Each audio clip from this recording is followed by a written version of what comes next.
gracias al Señor por este nuevo día, gracias al Señor por una nueva oportunidad que nos regala de estar una vez más en este lugar y transmitiendo a través de la plataforma de YouTube estas enseñanzas que hasta el día de hoy nos han sido de bendición para nuestras vidas y que nuestro Señor nos siga ayudando y llenando más de cada día de su palabra.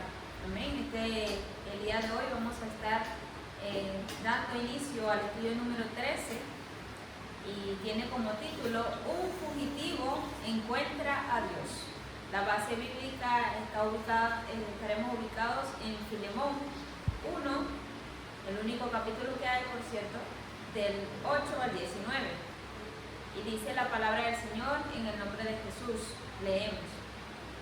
Por lo cual, aunque tengo mucha libertad en Cristo para mandarte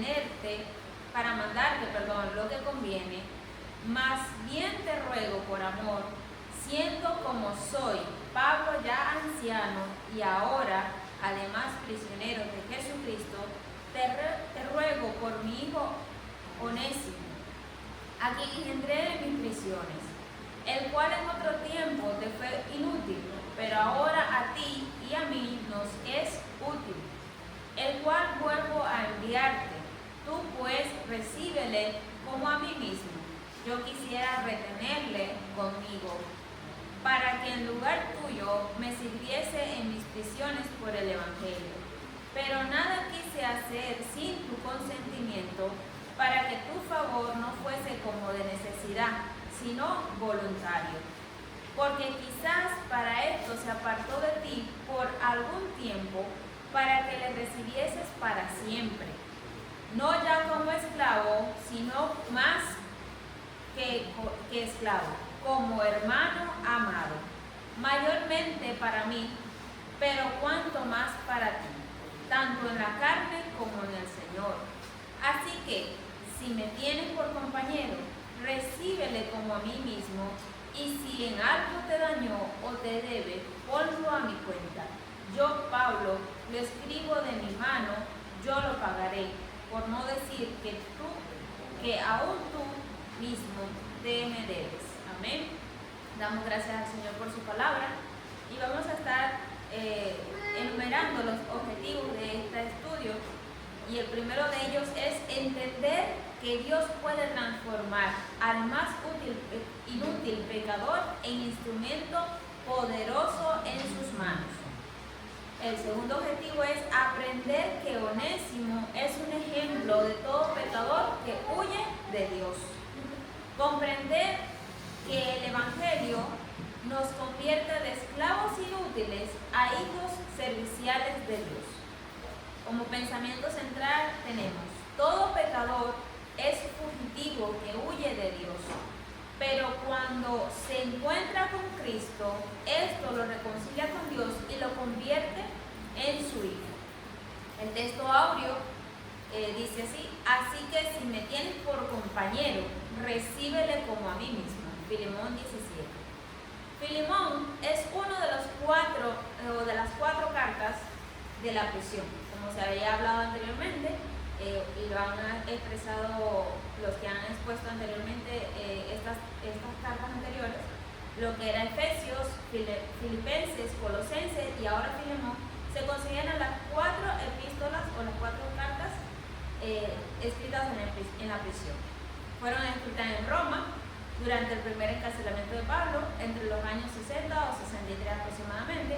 Pablo se encontraba encarcelado y ahí es donde conoce a Onésimo. El nombre de Onésimo traducido es útil o provechoso. Bien, hermano, damos parte a lo que es el tema como tal y vemos en esta introducción o en estos pasajes vamos a encontrar que este estudio que trataremos hoy, quisiera recordarles antes de empezar como tal que Pablo se encontraba preso, como lo acabo de decir. Pablo en todas sus epístolas que hemos estado hablando se encontraba en prisión. Y esta no era la excepción. Esta carta no es la excepción de que se escribió fuera de la prisión. Esta también es una de esas cartas. Y lo que más puedo hacer énfasis en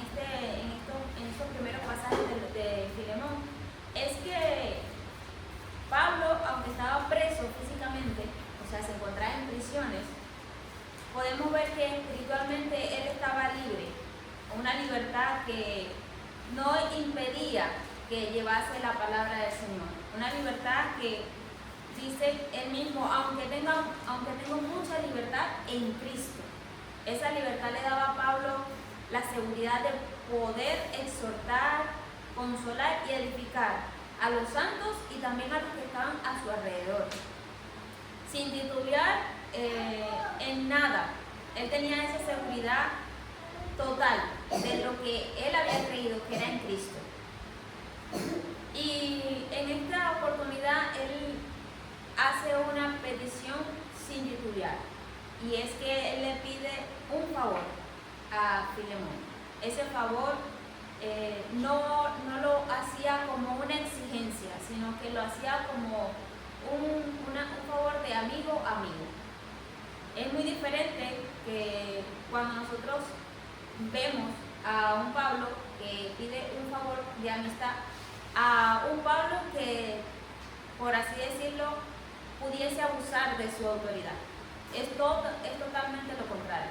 Pablo no abusaba de la autoridad que tenía como apóstol, sino que se humillaba siempre en su humanidad, en lo que él era. Pablo demuestra que la posición que nosotros tengamos no la obtuvimos o no la obtenemos porque la merecíamos, sino por el simple hecho de que Cristo es a quien nosotros representamos.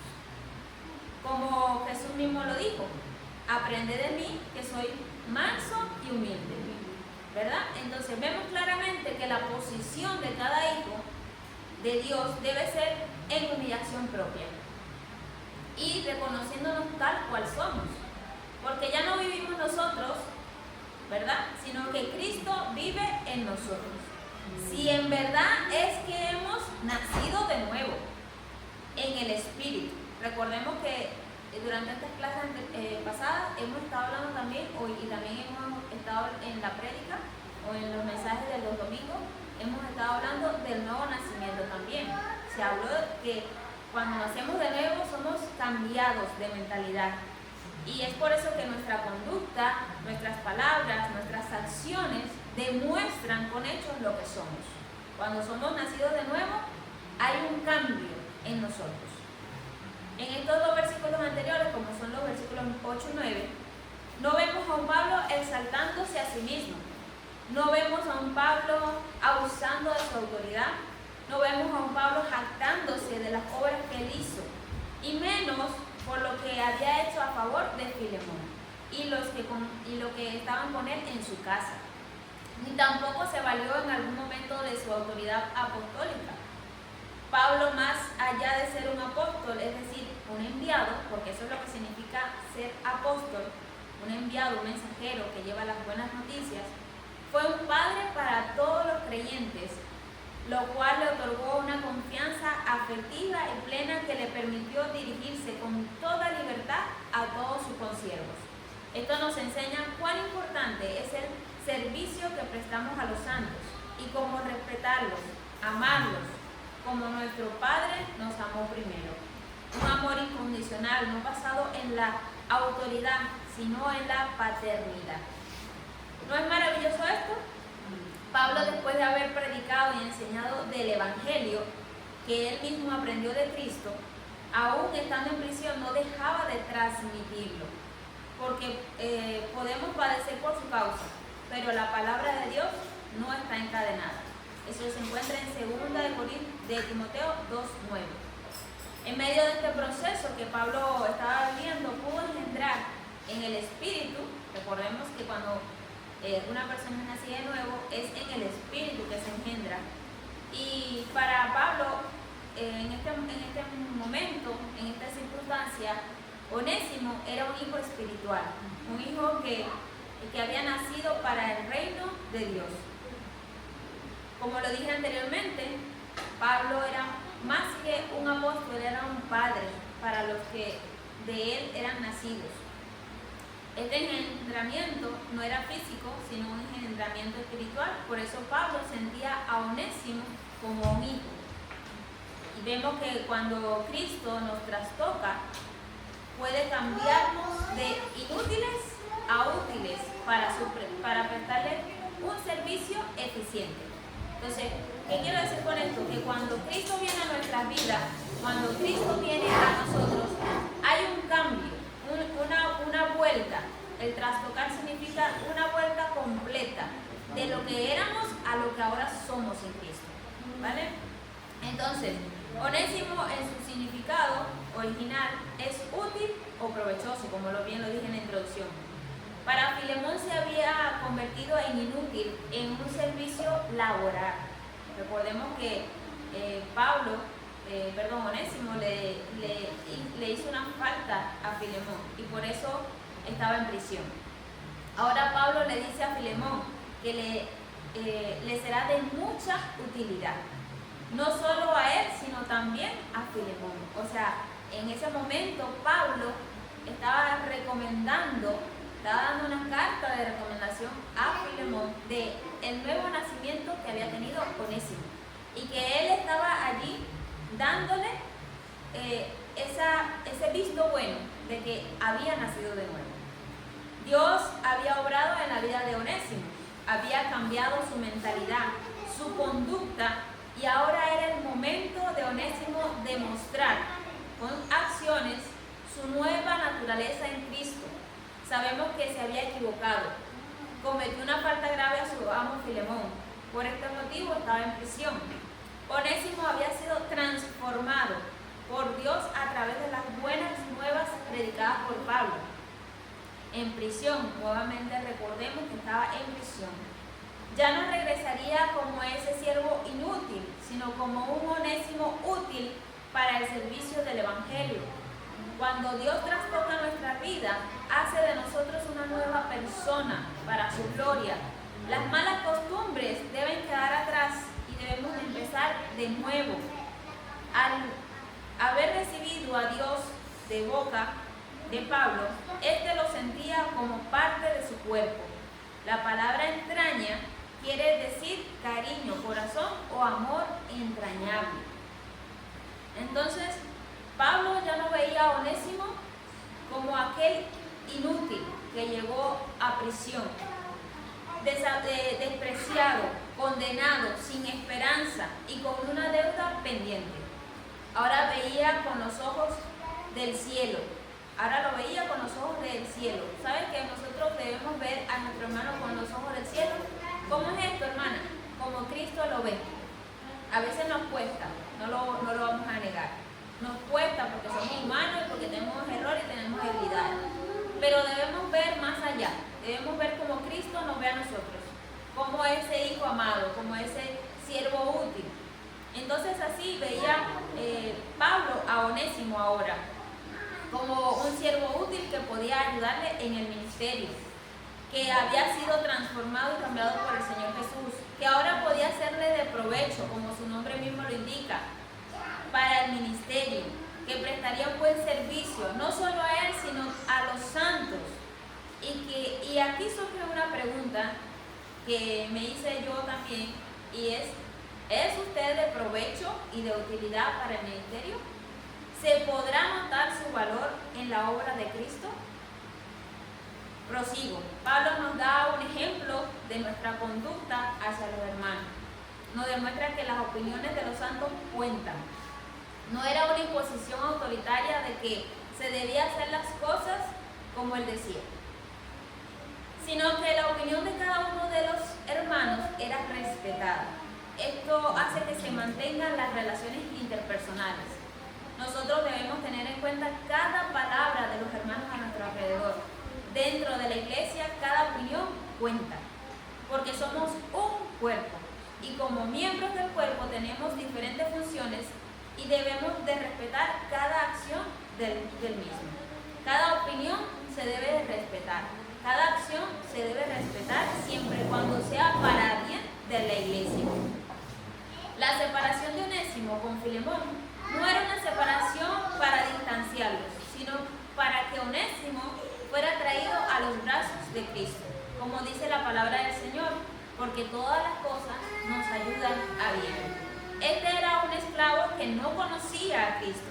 El estar en la prisión y conocer del Evangelio a través de Pablo lo llevó a ser un siervo útil a los pies de Cristo. Sabemos que un esclavo no tenía poder sobre su vida o no tenía dominio sobre ella, sino que su amo era quien decidía por él. Su libertad estaba sujeta a las órdenes de su señor. Ahora Pablo le declara a Filemón que Onésimo era miembro del cuerpo de Cristo. Su nacimiento y conversión lo habían hecho hijo y miembro de la familia de Cristo. Pablo, por lo tanto, lo presenta tal cual como él se presentó ante Filemón, como un siervo de Dios.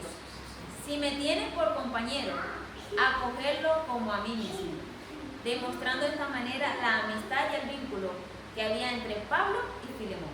Amén. Lo cual Pablo procuraba que comenzara en la nueva relación entre Onésimo y Filemón, no solo como amo y esclavos, sino ahora como hermanos en Cristo.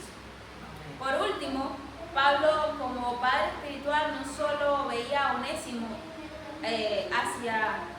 no solo enviaba a Onésimo, hacia su amo, sino que adjudicaba la cuenta de Onésimo como una forma de cancelar la deuda pendiente.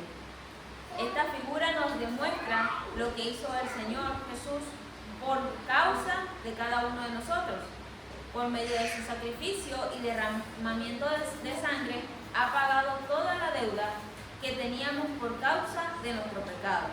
Ya no somos esclavos, ahora somos libres en Él para vivir, no conforme a nuestros deseos, sino conforme a su perfecta y eterna voluntad. Así que, por último dice, yo Pablo lo escribo de mi mano, yo lo pagaré, por no decirte que tú mismo te me debes también a mí. Sí. Entonces, fijémonos, esta última palabra o este último verso de Filemón nos hace ver que Pablo mismo daba testimonio de que Filemón había cambiado, que había nacido de nuevo, que su deuda, así como Cristo la pagó por nosotros, él también podía pagarla por el hermano. Que, como dice lo último, por no decirte que tú también te me debes también. Eso quiere decir, ¿por qué? Porque Pablo o Filemón había escuchado el evangelio también de Pablo, y ellos también eran hermanos en Cristo. Así que nosotros, como hijos de Dios, a veces necesitamos que la palabra de nuestro Señor sea proclamada, que sea de una u otra forma escuchada por todos, y que nosotros podamos también decirlo de esta forma, que veamos ese convencimiento de que si algún hermano le debe algo a alguien, podamos decirle, este ha cambiado y realmente ha dado testimonio de que ha sido transformado, y yo lo puedo testificar. Entonces eso es lo que estaba haciendo Pablo, estaba diciéndole a Filemón, lo que él te debe ponlo a mi cuenta, pero yo sé que mi cuenta está saldada, porque tú mismo te me debes a mí. Entonces, fijémonos esta hermosa enseñanza que el Señor el día de hoy nos ha permitido escudriñar, y yo les invito, como siempre les he invitado cuando doy enseñanza, a que profundicemos en este pasaje, que profundicemos en la palabra del Señor, que comprendamos lo que el Señor hace en nuestras vidas cuando venimos a Él realmente y cuando somos convertidos de lo que éramos a lo que ahora somos. Porque, como yo digo, si somos realmente hijos de Dios, tenemos que tener un cambio en nuestra vida. El cambio en el espíritu es inmediato, pero el cambio físicamente va de día a día, de día a día. Que usted se siente un poco como que es que me falta algo, pues sí, siempre le va a faltar, hasta que lleguemos a la estatura del varón perfecto. Esto es Cristo. Entonces nosotros vamos a ir ascendiendo cada día hasta llegar a esa estatura. Amén. Así que les sigo invitando a que escudriñen este pasaje, esta carta tan hermosa, y que el Señor nos ayude y nos dé esa sabiduría y entendimiento, así como me la dio a mí, que por cierto yo estaba más ahí enredada un poco, y yo decía, ¿esto qué quiere decir Jesús? Pero siempre hay alguien que nos enseña. No, yo no lo sé todo, así que esto es lo que el Señor hasta el día de hoy me pudo ayudar, y que sigamos escudriñando, que no nos quedemos nada más con esto que yo les estoy diciendo, sino que cada día podamos hablar de Cristo, seguir creciendo en Cristo y que el Señor nos ayude, amén. Que la gracia del Señor, la comunión de Dios sea con todos ustedes.